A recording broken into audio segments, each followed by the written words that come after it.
welcome to Arise. Today's episode, we have a special young lady who I met many years ago. Her name is Tamara. Welcome, Tamara. Thank you, Auntie Chesya. I met Tamara many years ago in the course of my work, and we've kept in touch throughout the years. Just listening to her has been an interesting journey for me as well. But today we're going to listen to her story, how she met me and where she is at now. So Tamara, maybe you'd like to just introduce yourself, tell us a little bit about yourself and how we met and where you are at now. Over to you. Thank you. I'm so glad to be here, and I think I'm still very grateful for the day I met you. So, as she's begun, my name is Tamara, and I'm a mother of two kids, two teenagers. One recently finished his grade 12, and the other one still at school. Yeah. So I'm a social worker by profession, and for the past 5 years, I've worked mostly in the consultancy field and also strategic planning for upcoming NGOs. Yeah, so in a nutshell, that's me over the last few years, and I think we met about 5 to 6 years ago. Yes, just in the same place, actually. We had come with a friend of mine who strongly felt I needed to meet you. Yeah, I think the most interesting part about that meeting is she had not told me why, but she insisted I needed to meet you. And I'm so grateful about that because that meeting shaped my journey to date and continues to do so. Yes. Yeah, you mentioned that she didn't tell you why she brought you here. Yes. She did So it. maybe you can tell our viewers what happened on that day. Okay. So it took quite some reflection for me even after our meeting to say, well, how did my friend know that I needed to meet you? Basically, I was going through an abusive relationship at home, a period with my former husband now. And I think I was in total denial of what was going on. I did conclude later on to say that was the one thing my friend was seeing, that I was in denial of the fact that I was in a seriously abusive relationship, physical, emotional, and sadly financial. So quite all the dimensions of abuse that a young mother then, yeah, could possibly be facing. And I think the time I met you, basically what my friend had hoped would happen happened. We went into the conversation of what you asked me a simple question of what was going on in my life, like who I was and any situations that I would feel like talking about. And of course, I think what struck me was how welcoming you were to just briefly share something about your life, which made me realize that I needed to talk because I think I had been quiet. A number of my friends, including my own family, actually didn't know I was being abused. I think the only person who knew then was my late sister, who died shortly before my divorce and shortly after meeting you. Yeah, so I think that day, what you shared with me very briefly about how abuse actually, how as an abused person, I was likely in denial of that process happening, that circumstance being a reality in my life, was something that really shook me to the core. It helped me realize that I was ready to continue covering up that space, thinking I would change the situation. And I think for me, it was coming from the point that I'm not a violent person physically, no verbally, and I think in any other abusive way, I feel I don't have that side of me. And I saw that in you. It took a lot of reflection, of course. I was like, she was literally reflecting back what I am covering up. Yeah. So that's what happened that day. And in as much as I didn't know what to do, I think the one thing I knew as I was going home, I dropped off my friend, my very good friend, because we drove in my car when we came here. So I dropped her home and I was like, what was that about? I kept on reflecting. I was like, why would she share so much with me? So it really sent me into reflection, thinking, but of course, more of appreciating the fact that there was a survival part to what you had shared. And I think the part that it was very possible that I was not recognizing what was going on because, yes, I could shed the tears, carry the scars, go to the doctors, have them laser off some scars, and then I forget. I think I can go on. I'll help my husband. We've got these 2 kids. Little was I even seeing the impact then that the same abuse was having on, especially our oldest son. Yeah. But I think after that, I became a little bit more cautious of his reactions as well afterwards to say what is going on. I became more cautious of what I was going through to say this is not supposed to be happening. And maybe more deeply, it was the fact that I realized, I came to a situation where I realized that this abuse might not stop. Because my hope was over the years, the 10 years I had been with him then, it will stop. He will grow out of it. He'll get to love me more with the kids as the kids grow. But from that day onwards, I think I went away with the scared. It was a question more, a scared question. Say, will this stop really? But the answer kept coming back to saying, most likely, it's not going to stop. And for me, I think that was more painful because I'm a social worker. So some of these things, literally, I knew them already. I could see them. So denial was a big part of whatever I was going through. I'm a gender activist. I recall one moment when the victim support unit had to intervene because I had an injury which needed surgery. And I needed a report from the police. And when I went to get that police report, I was asked, why did you take 2 days? And I told them the hospital has refused. And they called the national coordinator. And I was reminded, are you aware you're actually sitting on a committee that is drafting the laws for protecting survivors of abuse or victims of abuse? Yeah. Not to interrupt you there, but viewers, Tamara brings a very interesting point. It doesn't matter what field you're in, whether you're a social worker, a lawyer, a doctor, but abuse happens in any circumstance. It can happen to anyone.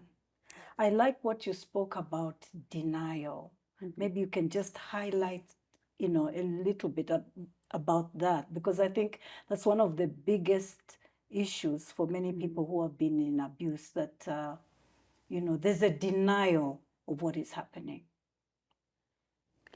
Yeah. I think that the denial, like I indicated, is a very big part of what even causes the situation to get out of control. Because of believing that this will stop or circumstances will change, I'll be able to manage this. Next time he tries to hit me, next time he insults me like this, I'll manage like this. I think I did mention even the financial part, because for me, then I'll just work harder to say, okay, he doesn't want to help me in this area.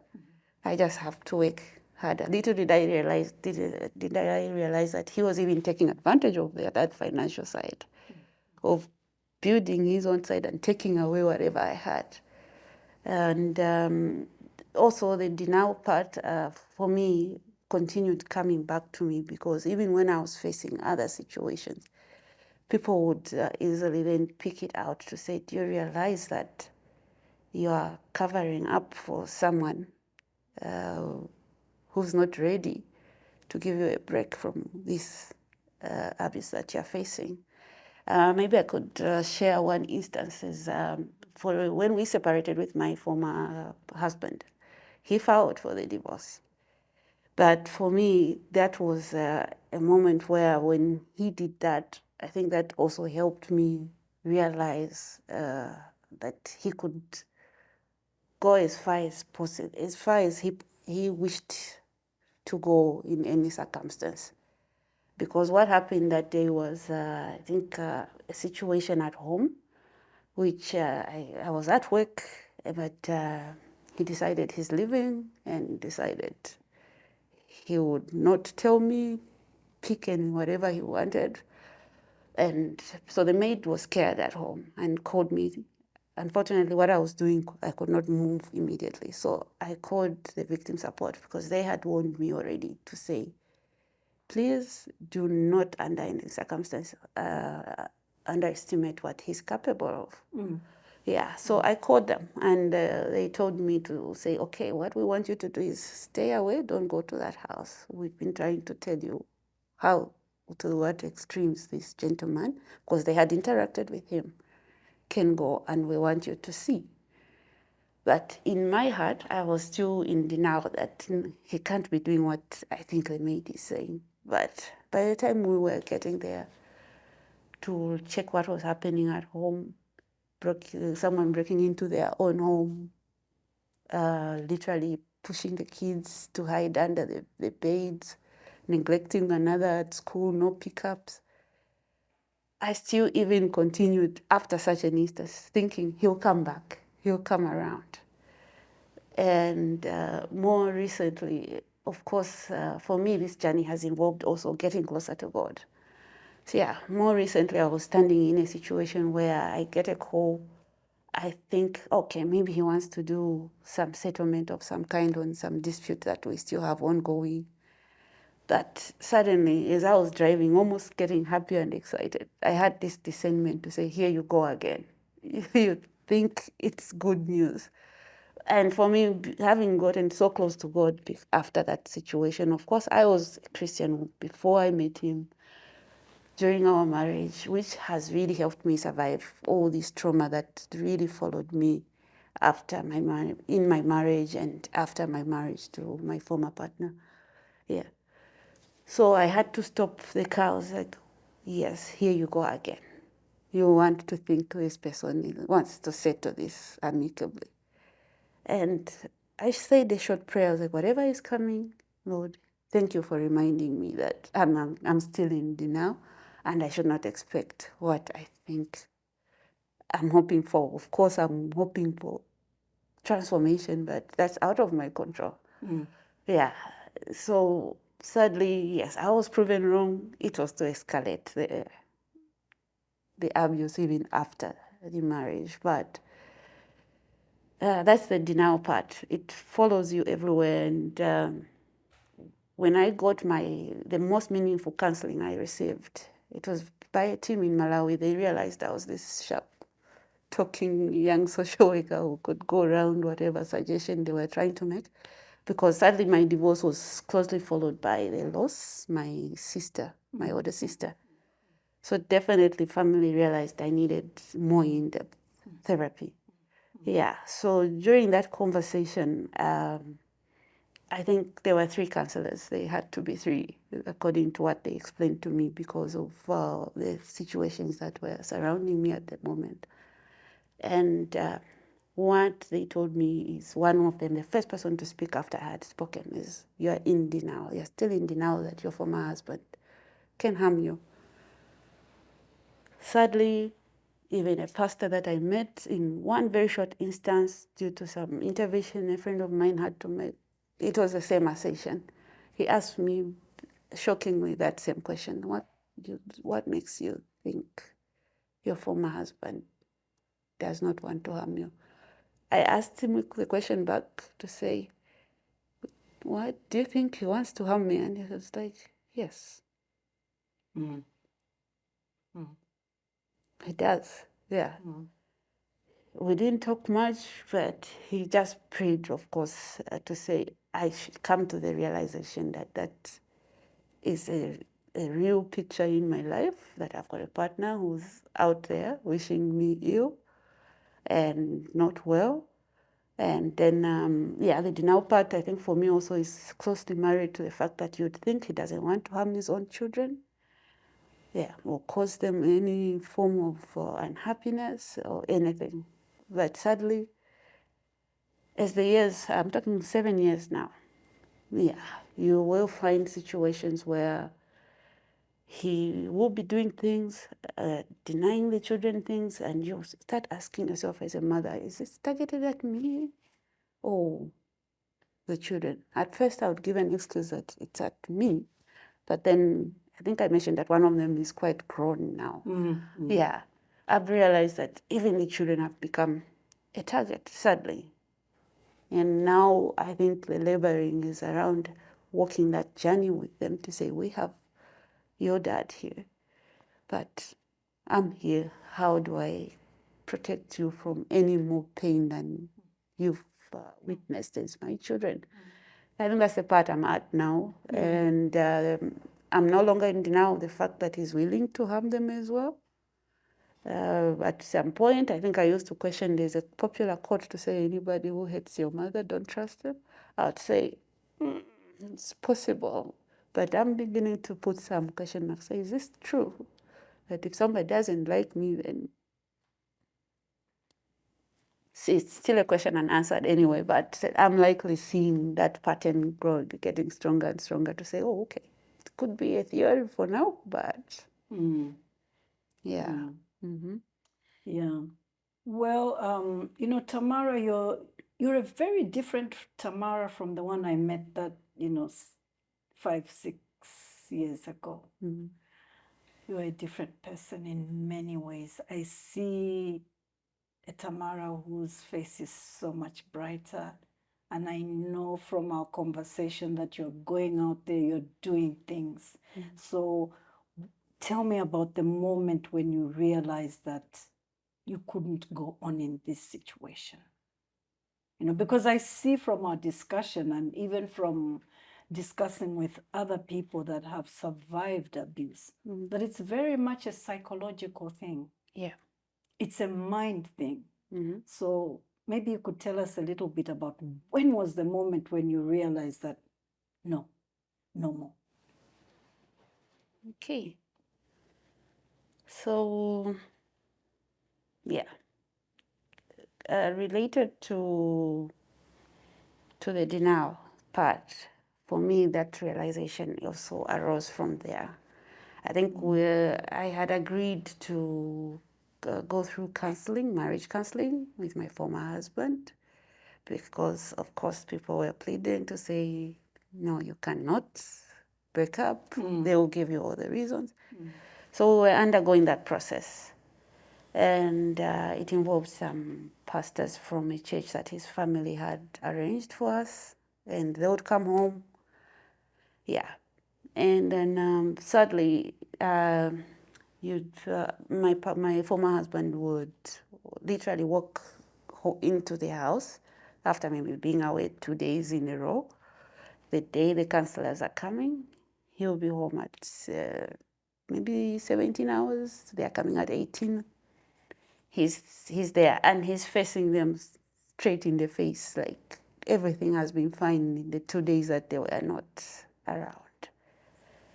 And you are looking, you're like, this person is lying right in front of me, telling me this story that he wants to save our marriage. And all this period, the 2 days that has passed, everything to reverse whatever is supposed to be happening. Or just rubber stamping to say, I'm still going to be doing this. I don't know what was going on. So for me, the realization began then to say, you really cannot change this person, this situation that is ongoing. Because they would leave and then you ask to say, but why did you lie? And the person would still be targeting you to say, what do you want? You want me to tell them that I haven't spent the night at home, I came out, all sorts of excuses, but to me, still non-apologetic. Yeah, so for me, like you're saying, I looked different from the time I first came here, or the period that followed afterwards, talking on the phone, name it. I had to accept that I was a broken person and that I was going through pain and that I was the one carrying that pain. I did talk to God to say, that's the one part that no one else can carry for me. I'm the one carrying it. Please help me go through it. Yes.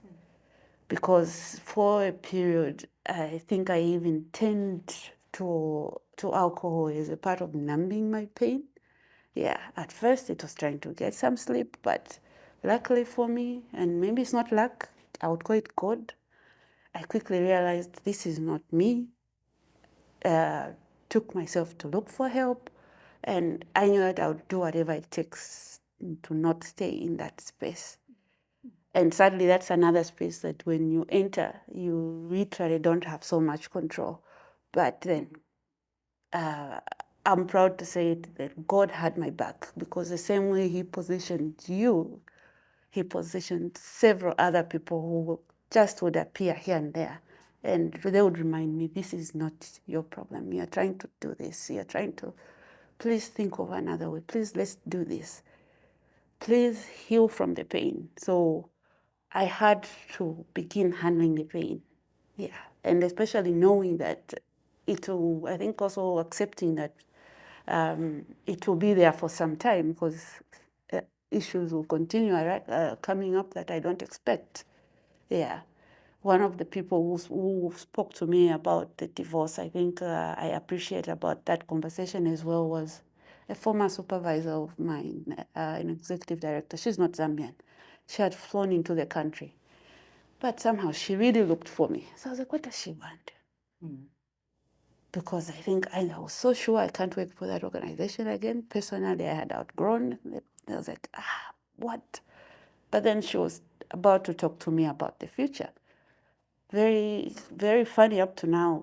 I don't even know if she remembers that conversation, because she's actually sent the secretary who called me to say, tell her I'm not leaving until I've spoken to her.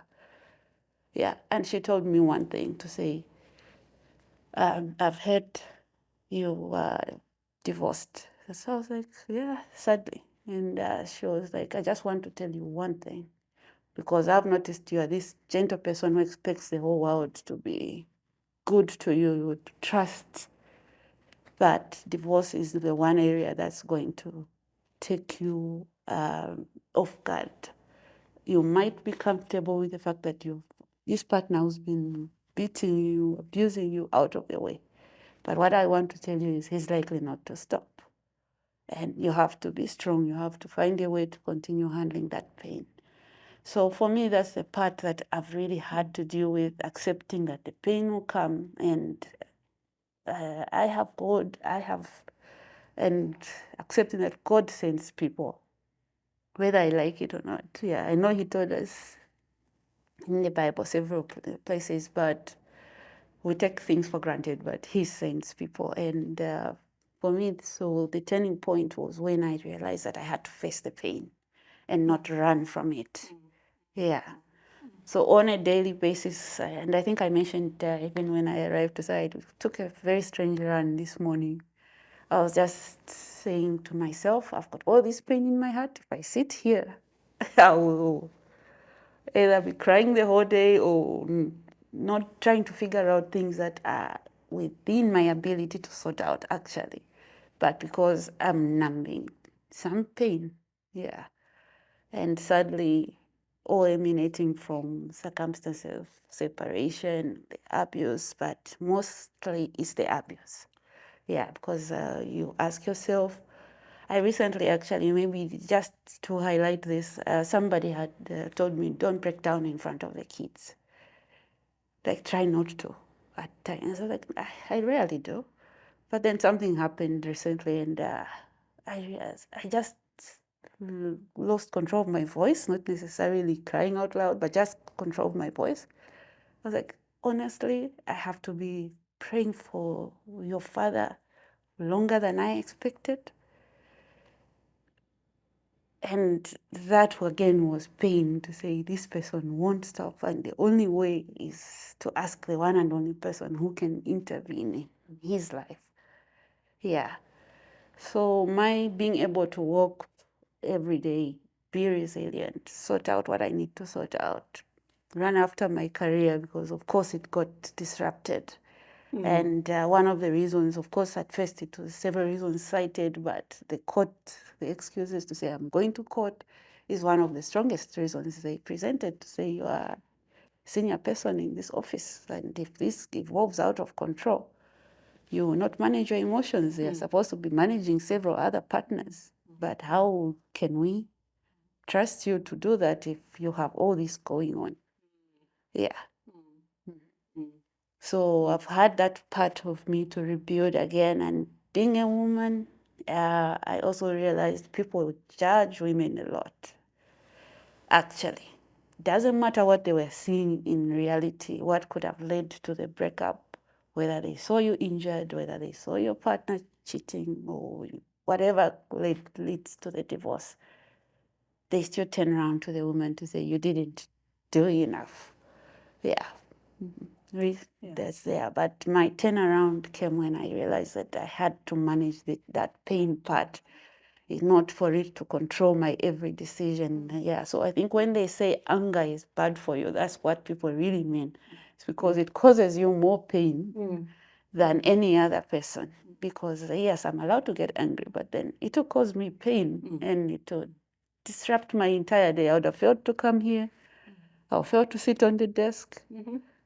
I'll fail to take care of the kids. To function. Yeah, so that's just it. Yeah. I think that was the big secret. And also, of course, accepting, like I said, that I needed people. And I'm so blessed that God has provided the most amazing people, most unexpected ways. And they're just there. Yeah. Yeah. Like I said earlier, you're a very different Tamara from the one I met on that day. But as you speak, I can see that it's still a journey. Yeah. You know, I mean, for people who've been in situations of trauma and abuse, it is a journey. I think you can just sort of tell the viewers, why are you willing to share your story? Because I can see that there's still some pain. Yeah. You know, it's something that, you know, you carry through your life, because maybe, you know, like when you get married, you're expecting this rosy journey with this person that you met, you're in love with, he's in love with you, you have children, and you're building a family. You're building your own nuclear family. And you have a vision, a good vision about this family. So when things go wrong, it's like that vision is shattered. Yeah. You know, and I'm just grateful that you could come here today and just share this story.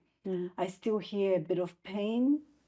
So I would like to ask you, like, what has made you so bold to come and share your story? Okay. The day you called me, it was an answered prayer, actually. So seriously answered prayer.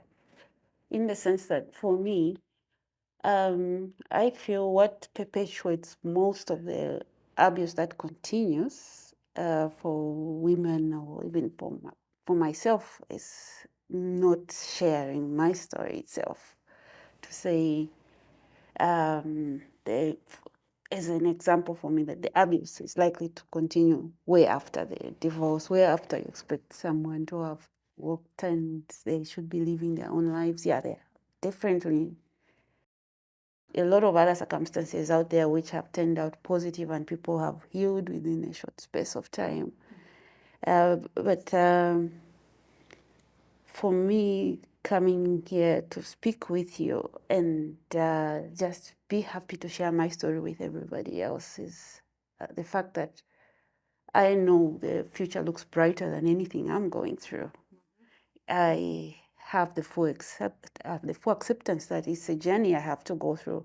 I think I mentioned one of my former EDs, what she told me about, because she had been divorced, she had lost her husband. I think she warned me about the pain lingering on more when you have divorced because of unexpected circumstances that will come forth. But the difference is knowing that I'll make it through this no matter what. Yeah. I think it's that boldness and I literally have the full picture of where I'm going to say the future is bright, no matter what else is going on. Whether I'm still in pain or not, it's pain that I can manage and overcome. And what else could I possibly add? I don't know from what angle or what could have led you to think of this particular platform. But for me, I feel this is a very, very necessary platform for women who have healed or are still healing. And it really helps, it would really help get everybody else to the other side where we understand, or I understand for a fact that there's a future ahead. Because, I mean, look at the fact that you can still reach out to me after all those years. We are still talking. I think that's also a sign that you know that it's a lifetime process. Yeah. It's a lifetime process. And I hope that your podcast can actually reach as many people as possible. I personally will stay glued to them because I think the experiences that we go through as women are quite different, but we like to generalize. Somebody will say, look, that one overcame it already. That one is even already remarried, that one. But I think I remember even from our first conversation, the one thing you mentioned was be ready to even walk this journey on your own. I wasn't divorced yet, but you spoke about me walking a journey possibly on my own should things not go well. Yeah. And you spoke about how happy you were. Of course, I can't screen it through just through photos or whatever, but the smile on your face was like, wow, look at her. You can do it no matter what is coming. And as I sit here today, knowing that you're doing this, remembering that call and you told me you're doing this podcast, I was like, wow, there are still solutions out there for so many other women. Because like for me, I know I am happy to share the journey I've walked because most people will say it's unbelievable how much sometimes we cover up as women, pretend we're okay even after the divorce. Yeah. And that could actually hit, from what I've observed of a few friends, when they are covering up, it just creates more bitterness, which is something I've actually survived, and I'm so grateful that I have no form of bitterness in me. And yeah, that's what makes me happy to just share my story. Like whoever wants um, to learn from my experiences, yeah. Because I think the last person who got me out of a very dangerous space, we were connecting for something else.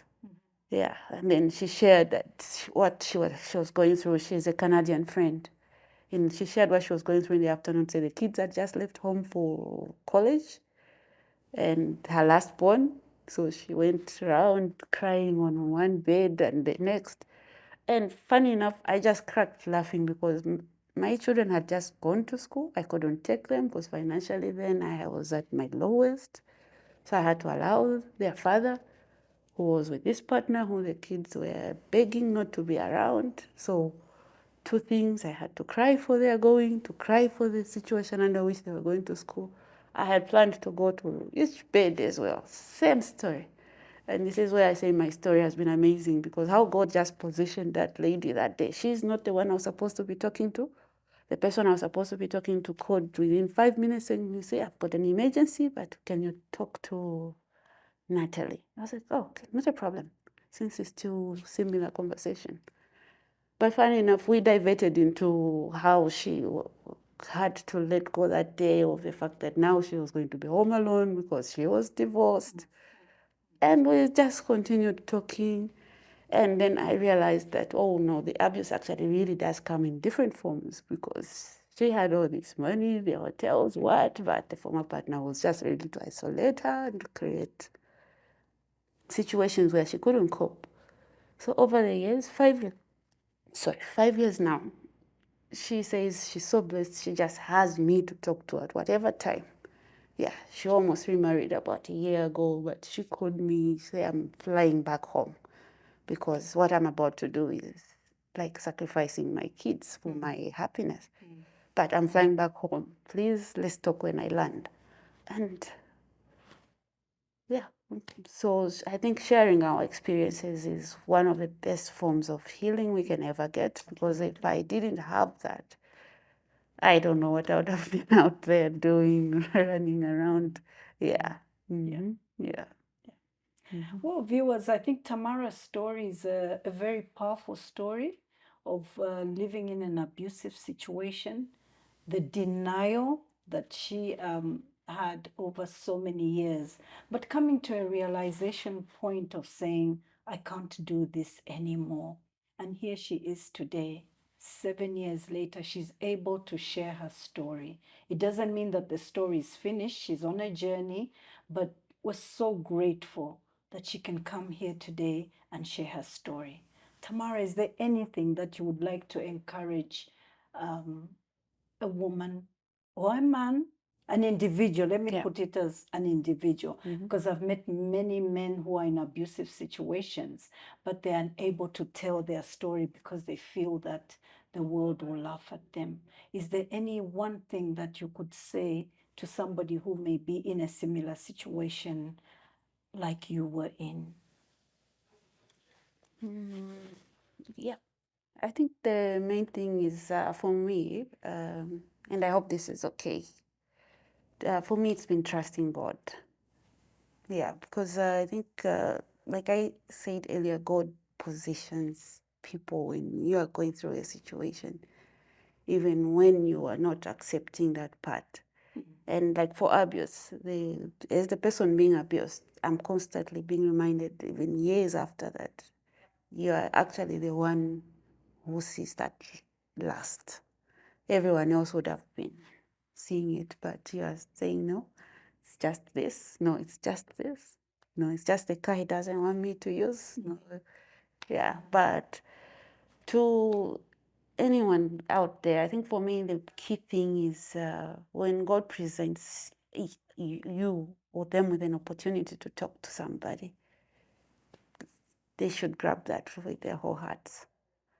Because like you said, for men, I'm recently actually talking to a man who's we were meeting for different reasons, of course, professional.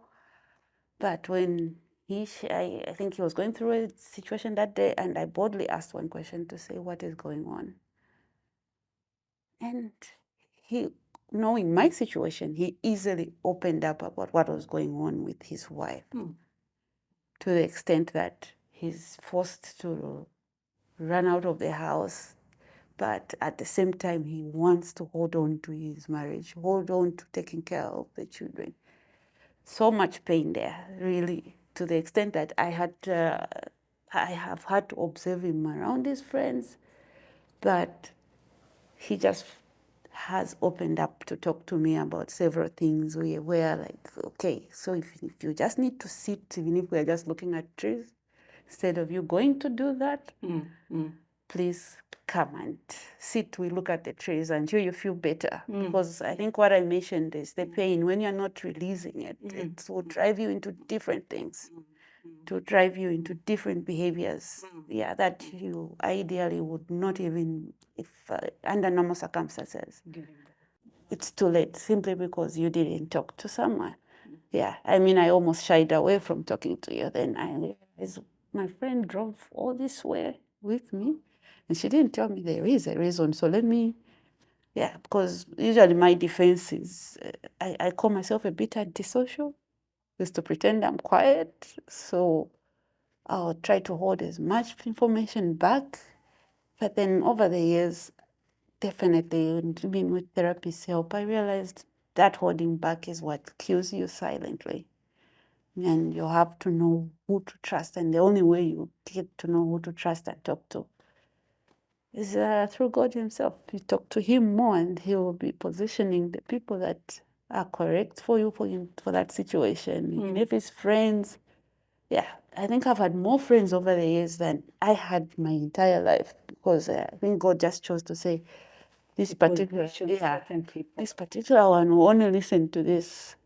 Yeah, because I think there was one scenario which somebody said, had it been somebody you knew who mentioned this, if I know you very well, you'd not have believed what was going on. Yeah. But then God positioned somebody I didn't know who showed up suddenly, and they told me, said, no, actually, what's going on? It's in black and white. They said it that simply.